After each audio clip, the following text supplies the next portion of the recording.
This is China Business Cast, your guide to doing business in the wild, wild east. We're here to get detailed and get personal with experienced entrepreneurs making things happen in China. If you want to learn from on-the-ground accounts of how business actually gets done, this is the program for you. Hello and welcome to China Business Cast. I'm your host, JP. Today we'll be talking to David Lancashire about his experiences bootstrapping an online Chinese education company in Beijing. If you stick around to the end, we'll also share some of David's recommendations for the best Chinese learning tools.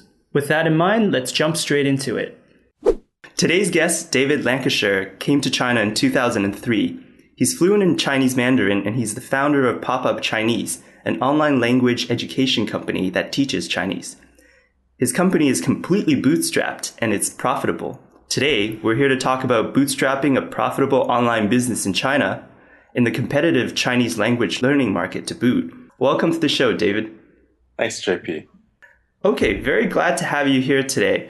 So for today's discussion, our goal is to learn about your experiences bootstrapping a profitable online education business in China. And that's no easy feat. And also, it'll be interesting to hear your insights about the online language learning and Chinese language education market as well, because I think it's definitely like a growing market as more Westerners and other people start to pay attention to China and, want to learn more of the language. Okay, before we dive in, let's get some background. Can you give us a brief overview of your China story? You came here in 2003. What led you to China and what led you to what you're doing today? Yeah, well, a long story. I'm not sure how interesting it is. I'm one of the people who kind of stumbled into China. I thought I was, I'm Canadian. I thought I wanted to do the foreign service and go into that. And, you need French if you're Canadian. And I thought, well, my French is never going to be quite as good as someone from Quebec. So, they need people who speak Chinese. How hard can it be? Which, it led to taking courses at university, which kind of gradually just opened doors. And I ended up coming here during a graduate degree. That was back 2003. One thing led to another. Never finished the graduate degree, but I ended up actually learning to speak and, getting into kind of Chinese learning, kind of text analysis, that kind of thing. Okay, so that was 2003 and you came here to study. When did you start PopUp Chinese, the online language education company? PopUp Chinese was 2008. So in between, I worked as an English teacher for a little bit after coming over. I think a lot of people do. Ended up kind of segueing into translation and interpretation. And then I went and I was working in Shanghai with a company called Praxis Language for about a year and a half. And then, 2008 rolled around and a couple of things happened and it turned out, well, okay, I'm going to go back to Beijing and try to start my own thing. And that led to renting basically a slummy little hutong right downtown. Setting up a home studio and kind of doing the programming and trying to get content going and setting up PopUp Chinese. Okay, yeah, take us. That's really interesting. Recording from a hutong. Oh man, living in a hutong. It's, romantic. It's sort of like romanticized about, the tourists walking by old Beijing. But I've heard stories of living in hutongs, and it's not pretty, right? Well, romantic's not the word. Ours wasn't like the worst slum kind, but it wasn't like a thing or compound or anything. Basically, don't think of a romantic compound, but it's basically a big courtyard that's subdivided with a lot of concrete into smaller houses. We were lucky to be able to rent one that the owners had actually kind of refurbished it and modernized it.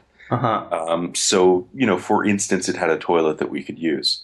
And it was closer to a small house than anything, but it was still quite tiny. So there's a space for the bedroom here and then another room for the recording studio and then a very small area when you walked in the door that served as a bit of a living room. That's good that you had a toilet because I hear, a lot of the hutongs, they don't have private toilets. It's all like public. No. So, we weren't really at the bottom of the scale. But, Okay. it wasn't really that high up at either. Uh-huh. And then, after a year, we moved into a better apartment, which is actually the compound where we're still in now. Okay, interesting. So take us back to the beginning in 2008, and you were working for Praxis in the environment. What kind of opportunities did you see, and why did you decide then that it was a good time to start your own Chinese language education company? Well, I mean, Praxis was involved in language education too, and they'd actually invited me to come down to Shanghai to do basically to work with them because I was doing things with text analysis and basically automatic segmentation of Chinese and using computers to try to figure out what not only what the segmentation is, but what parts of speech the words are kind of automatically identifying grammar structures. So kind of text analysis applied to language learning and applied to basically trying to make Chinese easier for people to understand. And I'd set up some services like the newsinchinese.com service, which we've now got running on PopUp Chinese. Anyway, basically, without going into too much detail, it was a startup, and as startups grow, decisions were made, and I ended up feeling kind of a bit ostracized, and things weren't developing the way that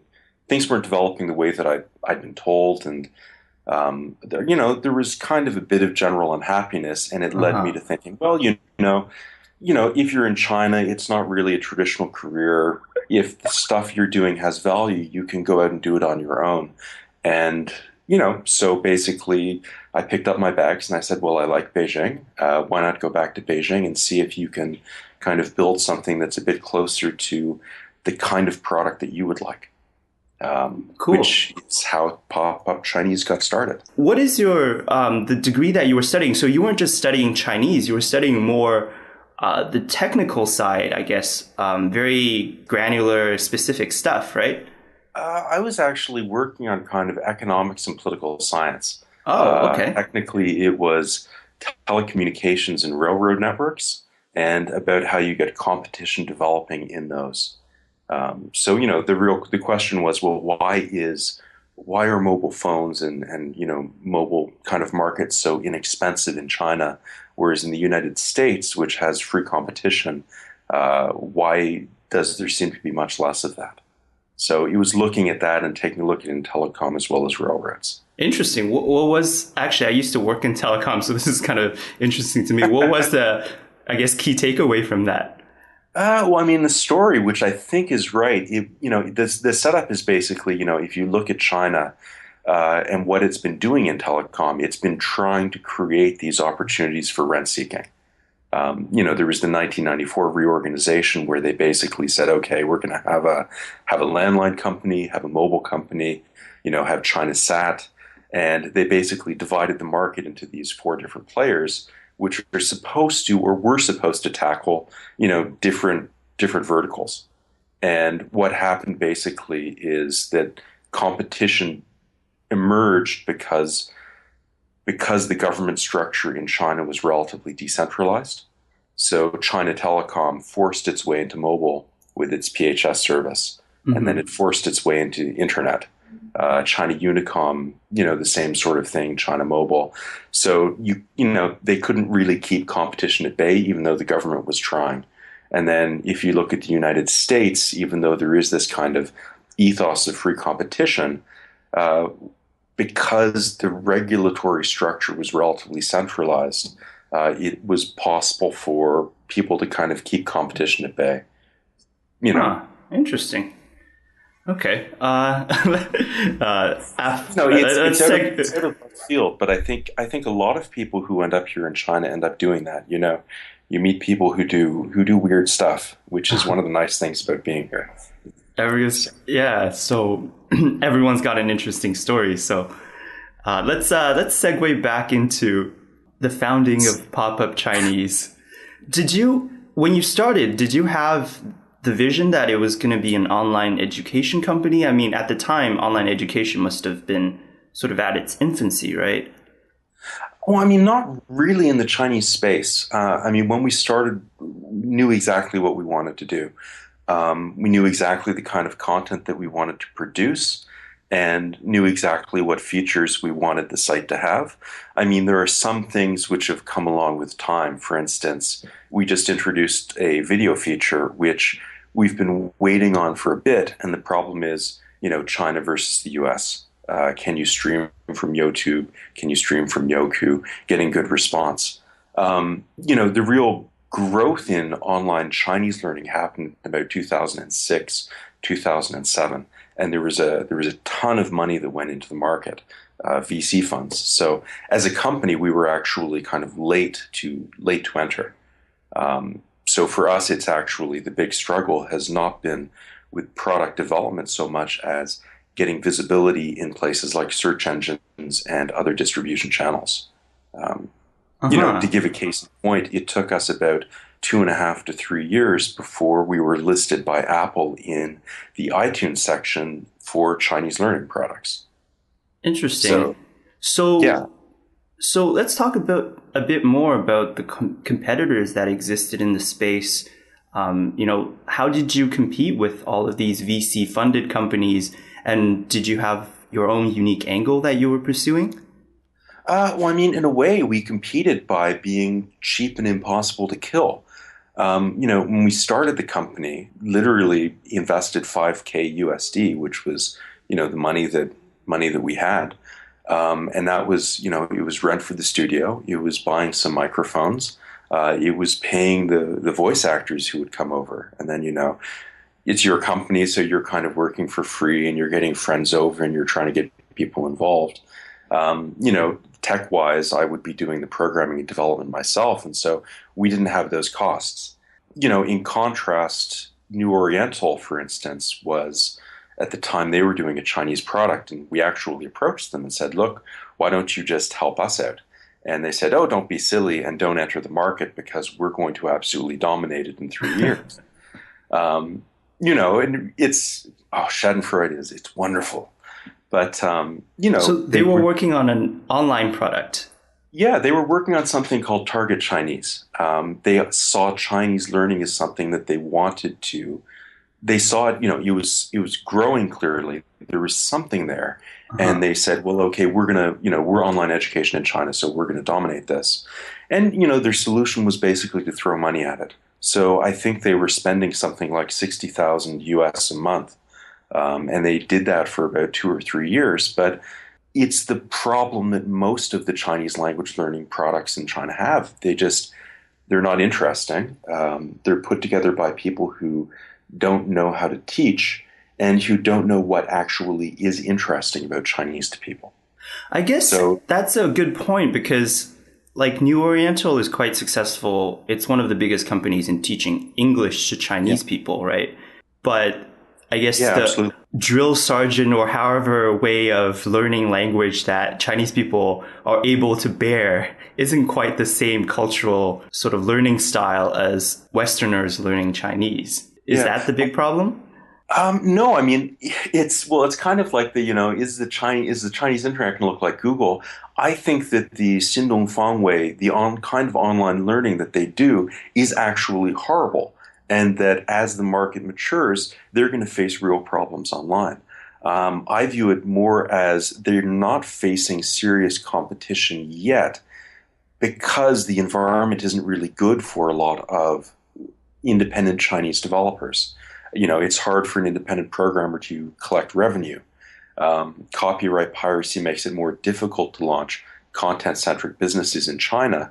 And then, if you're a Chinese developer, hiring non-native Chinese voice talent or academic staff requires a relatively significant investment compared to your resources and income.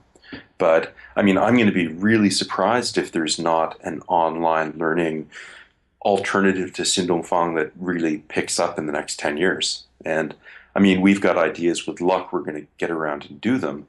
A lot of whether we're going to be able to is going to depend on how China works out. Because, as a foreigner doing business in China, there are things that are easier and harder to do. Collecting renminbi payments is among the more difficult. Let's go back to, your beginnings. So given that there were these existing competitors out there, throwing a lot of money at the problem, how were you able to get your first customers? Well, I mean, one of the things is we didn't really get a lot of customers to start. It was a really slow, it was a slow ride and a slow start. We did everything that people do. We kind of, you posted and let people know about things. And then we just kind of started and, looked for how things were going.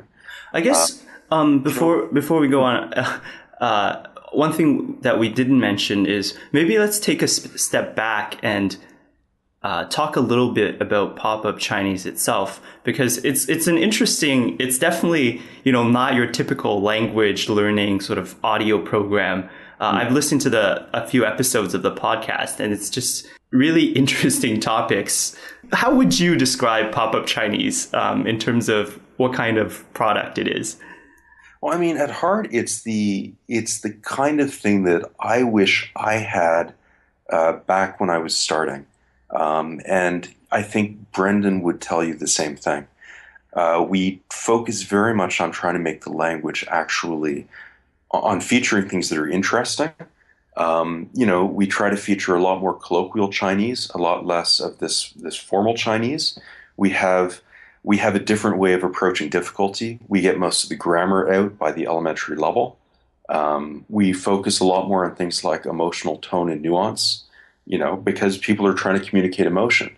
And our dialogues are, they're combinations sometimes of skits or just, we try to put a lot more emotion into things. And there's quite a bit of humor, at least in the episode that I listened to, although it was almost a little bit deadpan, but it was just really interesting to listen to. Sometimes we have weird stuff too, but yeah, no, it's fun to produce because most Chinese learning things. Again, you'll get a Chinese teacher who's tasked with producing it, and so they'll do a really quick job and they'll do things that we call vocab stuffing, right? We're going to teach a lesson, and so here's the name of 10 dinosaurs, and we're going to fit them into the dialogue in some way. And, so it's vocab-centered teaching, where because of the way they approach it, the language ends up being really unnatural. Like you'll have an intermediate lesson that starts with people saying ni hao. And, Chinese people don't say that to each other, unless you're offering service to someone and you're trying to get their attention. And so the language ends up being unnatural. And people aren't speaking the kind of Chinese that you run into in China. And so we kind of reverse that by trying to come up with these interesting concepts and topics and situations, throwing people into them, kind of seeing where they go, and then looking at them and saying, okay, what is there about this that's interesting? And if we can't find something that's interesting about it, we don't generally use that stuff. We do throw a lot out, which is probably a big difference between us and other products as well. Yeah, I remember, I think one of the first ones I listened to was, I think someone's toilet was broken and they were trying to get it fixed. And yeah, it was just a hilarious episode. I think if there's a way we can link up to that in the show notes, we'll definitely do that so listeners can check it out. The infamous missing plunger lesson. We did a sequel to that too. So yeah, it's fun for us too, because it's a labor of love, and if we're not having a good time with it, it's not really worth doing. So in the beginning, you were doing, so all of this was writing it all and producing it and recording it and putting it online. It was just you getting it done? Well, I mean, the tech stuff is all me. Content's more of a collaborative effort. We're dealing with, one of the other big differences is that we went out and we got people who were in kind of film and drama to help us out with some of the dialogues. Whereas, literally there were a ton of these Chinese learning sites, and, they'd basically go and they'd grab the programmer and they'd put them in front of the microphone. And, nothing against programmers. I'm one myself. But, there is a difference when you actually deal with people who kind of who can kind of get more into it in terms of acting. And I think that's especially the case in China, where creativity is not necessarily encouraged. And that's actually, it's one of our big challenges too, is keeping the creative juices going and making sure that people who come in are invited to actually express themselves that way. Okay, so now that we have a better sense of the unique angle that PopUp Chinese takes, you said there weren't a lot of customers at the beginning. Was there a turning point, or was it just, little by little, day by day, keep on producing good content and it sort of snowballs?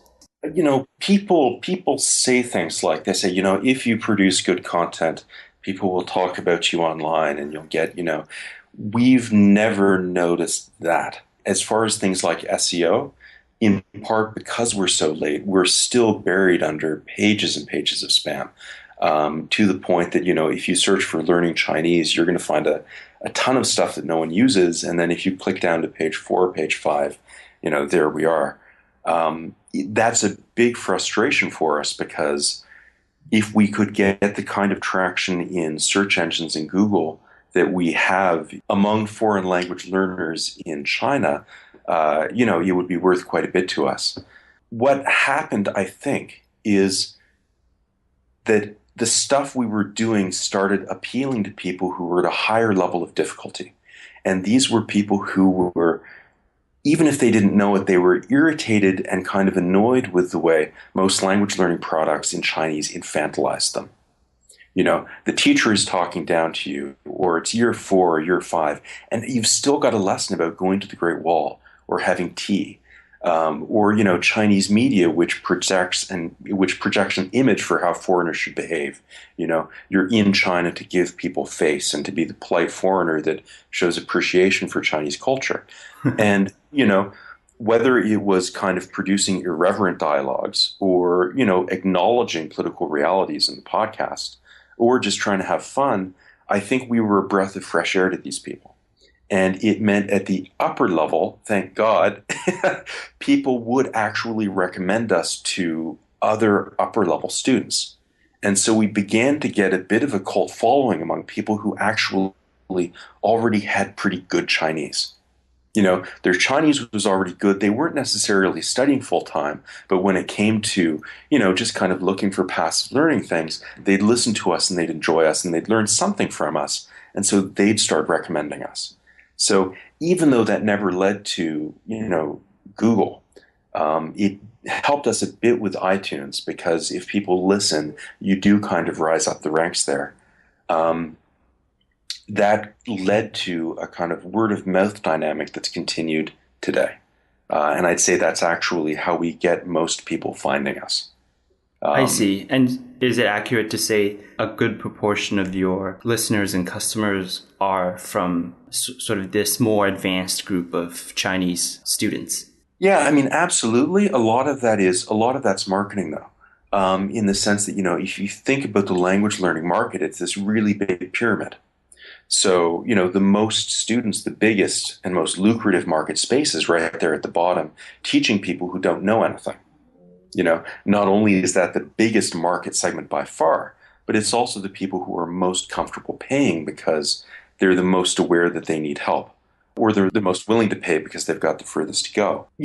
I think it might be more that in the market, anyone who'd taken VC funding or was trying to convince people to invest, they're focusing on people who are total beginners.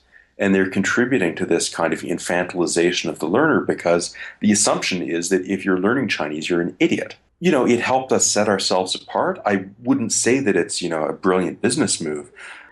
I guess what I'm trying to say is that, I think it's possible for someone who's not me to kind of look at us and say, well, look, here's a company that, they got good word of mouth because they had good content. It was great, et cetera, et cetera. And that, this is putting good content first. There's a story that you hear again and again with startup stuff. I don't necessarily feel comfortable with that, because in my experience, I think we've kind of, the reason we're still around is that our costs were low and we were able to kind of grind through this period where no one knew us. And we've never really had the kind of great, online recommendation dynamic that people think of when they think about kind of startups, good content is recognized. I mean, to this day, we're the highest I think we're the highest podcast in iTunes still for Chinese learning, but we're invisible on Google. So, people do talk about us, people do recommend us, we have incoming links and stuff, but we just don't show up in search requests for Chinese learning material because it's so competitive. And when I look at the market, what I tend to see these days is that with the exception of us, almost any product that is making any kind of traction is, they've got a decent amount of VC or angel funding, at least a couple 100,000. And you've got a team of about, 4 people full-time, maybe more. And there's a focus on raising money and then spending it and building a product for free. And then, 2 or 3 years down the road, people start to scramble to monetize when it gets harder for them to raise follow-on rounds of capital. So, I mean, I'm not trying to say that the story is wrong, but I don't think it describes the dynamic in this industry. Right. It's not a rosy picture of, we made great content and then everybody talked about us and word of mouth helped us grow like wildfire. It was more of a hard grind, and word of mouth was like the only thing that was eking out any sort of word of mouth gains. was like the squirrel in Oregon Trail that you shoot and it feeds your family meat for a month. Oregon Trail. Oh man. So, I mean, it's not the typical startup story when people think about of word of mouth growth. Gotcha. And speaking of monetization, how is it that you guys monetize? The podcasts are all free. All of the premium tools are mostly free now, with the exception of some stuff that's bundled into lessons.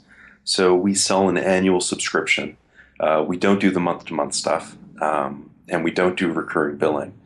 And basically, people can come and they can listen to the podcast for free. And, if someone decides that paying us to get transcripts will make their life easier, they can do that. So, it's freemium, basically. Okay, cool. And would you say most of your listeners are paid? Or I guess usually freemium is, a low single-digit percentage of people are paid users, and the vast majority are on the free model. Is that what you're finding as well? Yeah, absolutely. But I mean, we know the industry, and we're definitely around the industry standard. Mm-hmm. I think the more interesting question is whether we're hurt by not doing things like monthly recurring billing. That's something that we don't do simply because I don't like the idea of us, putting charges on someone's credit card if they forget about it. And a lot of sites out there will do this because there's an economic advantage to, charging people more money on a monthly basis. We don't do that. And the annual one is not recurring either, is it? It's not recurring. We'll send an email and we'll say, if you'd like to continue, we'd like to give you a discount, basically, so that, we do let people know that that their time is up, so to speak. Mm-hmm. Try to make it easy for them. But we don't. We're not kind of a con or a trick trying to get people to sign up and then just keep them paying. Yeah, as a business person, though, I must say I think you're leaving a lot of money on the table, and I think there are ways to do it in a that isn't sort of like tricking people into it. I've signed up for a bunch of subscriptions, and even for free trials of things where they require your credit card number. And, 5 days before the trial comes up, they'll say, hey, just want to let you know if you have any questions, you're still on your free trial. In 5 days, if you don't cancel, you'll be charged. Yeah, well, that's an option. It's one of the questions. The other thing I'd say is that most of the other players in the industry, they charge more at an aggregate level, but they do have it kind of broken up month for month. One reason we don't do that is that if you look at the overall price, our prices are actually the best, if not among the best in the industry. I mean, whatever $100 is divided by 12 is what it works out to. And, for access to everything on the site, it's comparable to paying, $25 or $30 with another product. We haven't done that in part because one of our ideas is, if you want to pay us, just pay us and get everything. Don't pay for a month and then cancel your subscription. Just pay us, the equivalent of 3 months elsewhere, and we'll give you access for a year. One of the reasons we do this, though, is that, we see the future of education going more or less completely free. And we do want to lower our prices as opposed to raising them. And we're trying to figure out how to do this as we grow, because we want to be affordable to students. And we want to be a platform that teachers and schools can integrate with the stuff that they're doing. That's really interesting to hear you say, as an online education person, that you see the future of this going free. So if you see the future going towards free education, what is, I guess, your long-term business model and vision then? Well, I think there's always going to be something that you can kind of monetize around in freemium, in terms of, make it more convenient for me, and I'll happily pay $10 or $15. And I think that if, our goal is to be the product that everyone recommends unstintingly and have it be such an incredible deal, and, that there's no question that I'm going to pay for it. So, that's our goal. The challenge is, it's really about how you price and about how you do marketing. Most of the market is focused on the adult education market, because K-12 and institutions are really hard to sell into. And as a result of that, you tend to have really high pricing that supports paid marketing. Right. So you'll have $250, $300. Rosetta Stone will charge up to $500 a year, and that fuels kind of this, let's put up advertisements, and let's get students that way. Yeah, Rosetta Stone is an interesting case. Something like, I don't know where I heard this or read this, like well into the high 90% of their, all of their revenue is spent on marketing and advertising. And, a very, very tiny sliver is spent on the product. And they're really expensive. But it's the same with most of these other educational sites. And it's one reason people de-emphasize content, because the business challenge is marketing. People don't develop great content and I'm going to make this stuff that, I really like. They put together pretty much anything, and then they say, okay, how do we sell it? That's why you get these higher priced products with, materials that are kind of stagnant, and they're not really very good. And it's, we're very conscious in not trying to do that. And that's one reason our pricing is different, because we don't want to get pushed into a reliance on a business model that we think we should be able to change. And I'm going to be really happy if one of the influences we have in Chinese language learning is making this business uncompetitive. Because why would you want to pay $250 when you can get PopUp Chinese, which is better for much, much less? Interesting. But looking backwards, do you feel like you would have done things differently? Any of the things that you did early on that you think would have helped you sped things up? I don't know. I think if I was doing another startup, I would look for funding and I'd look for resources just to get started. Just because it was really, really tough. And it's stuff like, it's really tough emotionally, not having a salary and having, just not knowing what you're going to be doing in 3 months. There were points where we're moving, and the question is, how are we going to cover the deposit on the new place? So, if I was doing another one, I'd want those kind of resources. But looking back in retrospect, I think that the sacrifices and the decisions we made were the right one. The flip side of that coin is that raising money in China just doesn't make sense. In China, if you think you've got something that's going to work, it doesn't make sense to do it because valuations are so low. So, I'm not upset that we didn't. I'm not sure I would be leaping at the chance to do it all over again. Fair enough. But hey, looking at how things turned out, the ones that did get VC funding, they're sort of in the graveyard of the web now, whereas you guys are still alive and profitable. So I realize that we're kind of coming up to a time limit here. So let's talk about just quickly one thing that you're excited about for PopUp Chinese coming up, and also leave a way for the audience to connect with you offline. I'm really excited at some new features we have in the works. I think we're actually getting to the point where we're offering kind of a fully integrated service that's not just podcasts. It's also videos and other study tools that really makes really makes it coherent that, no matter what it is that you're studying, we get things into this good cycle of, spaced repetition with study tools that help. It's not for everyone, but, it isn't for everyone. It's not everyone wants to do flashcards and spaced repetition. But for people who do like that, I think it's the easiest thing out there. Getting in touch with me, anyone can reach myself or Echo or Brendan, first name at popupchinese.com, or just visit PopUp Chinese and leave a comment because we're on the site all day. So. Okay, perfect. Thanks very much for being on the show, David. Yeah, thanks for having me, JP. And that's the episode. As promised, here are some resources to get you started if you're interested in learning Chinese. Obviously, you should check out popupchinese.com. David recommended Memrise as a good way for beginners to learn Chinese characters. Memrise is a pretty cool website that uses images and hints to help you learn and remember new information. He also recommended Plico as the best portable reference dictionary. It's available both on the iPhone and Android. I use Plico myself, and it's great. You can draw characters on your phone, and it'll give you the translation. I think the paid version also has optical character recognition, so you can hold your phone's camera to some Chinese characters, and it'll spit out the translation as well. And one more tip, and it's something I use myself, it's a Chrome plugin called Zhongwen Chinese Pop-Up Dictionary. So it basically allows you to mouse over Chinese characters, and it gives you the translation for those characters. It's great for more advanced Chinese students, and it makes reading Chinese online really easy. So we'll be linking up to all of those in the show notes. Hope you've enjoyed this episode of China Business Cast. I want to hear your feedback and suggestions for the show. What topics do you want to hear about? Who should I get on the show? Go to chinabusinesscast.com and give me your input. Thanks for listening.